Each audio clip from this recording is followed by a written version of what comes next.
निवडणूक जवळ येईल तसा गुंता वाढत चाललेल्या हातकणंगले मतदारसंघातून ऐनवेळी शिवसेना ठाकरे गटाने लढण्याचा निर्णय निश्चित करून चेतन नरके यांना उमेदवारी देण्याचं जवळजवळ निश्चित झालं आहे। नमस्कार, मी सुरेखा आणि आपण पाहतात तारा न्यूज।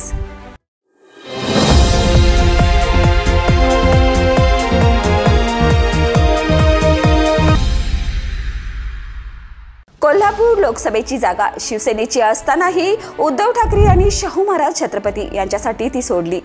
सांगलीची जागा देण्याबाबत चर्चा झाली, पण त्याचा निर्णय अद्याप झालेला नाही। हातकणंगले मतदारसंघ महाविकास आघाडीने न लढवता आपल्याला पाठिंबा द्यावा असा प्रस्ताव माजी खासदार राजू शेट्टी यांनी दिलाय। त्यासाठी त्यांनी 2 वेळा शिवसेना पक्षप्रमुख उद्धव ठाकरे यांची भेट देखील घेतली। पाठिंबा देणार नाही, आपण शिवसेना पुरस्कृत म्हणून लढा असा प्रस्ताव उद्धव ठाकरे यांनी राजू शेट्टी यांना दिला, पण राजू शेट्टी यास तयार नाहीत। त्यांना आघाडीचा पाठिंबा हवा आहे। या सर्व पार्श्वभूमीवर सोमवारी महाविकास आघाडीच्या नेत्यांची चर्चा झाली। या चर्चेतून हातकणंगलेची जागा शिवसेना लढवणार हे निश्चित करण्यात आले। त्यासाठी उमेदवारांच्या नावावर चर्चा झाल्यानंतर चेतन नरके यांना संधी देण्याबाबत एकमत झाल्याचं समजते। गेल्या 2.5 वर्षापासून नरके हे कोल्हापूर लोकसभा मतदारसंघात लढण्यासाठी तयारी करत आहेत। प्रत्येक गावापर्यंत पोहोचलेले ते एकमेव उमेदवार आहेत। उच्च शिक्षित आणि वेगळं काहीतरी करण्याची धडपड असं त्यांचं व्यक्तिमत्व असल्यामुळे त्यांनाच हातकणंगलेतून उमेदवारी देण्याचा विचार पुढे आला।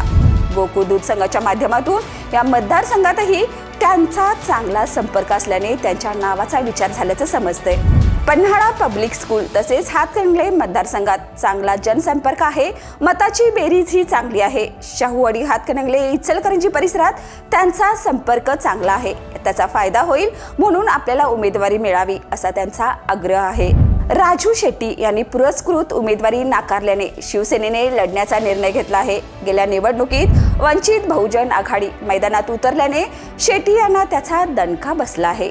यंदा पुन्हा तिरंगी लढत झाल्यास कोणाला फायदा होणार हे निकालानंतर स्पष्ट होणार आहे। सध्या तरी राजू शेट्टी यांच्या एकला चलो रे या भूमिकेला शह देण्यासाठी महायुतीबरोबरच आता महाविकास आघाडी ही मैदानात उतरणार असल्याने या मतदारसंघात चुरस वाढण्याची शक्यता वाढली आहे। यात आता चेतन नरके यांच्या नावाची चांगली चर्चा रंगली आहे।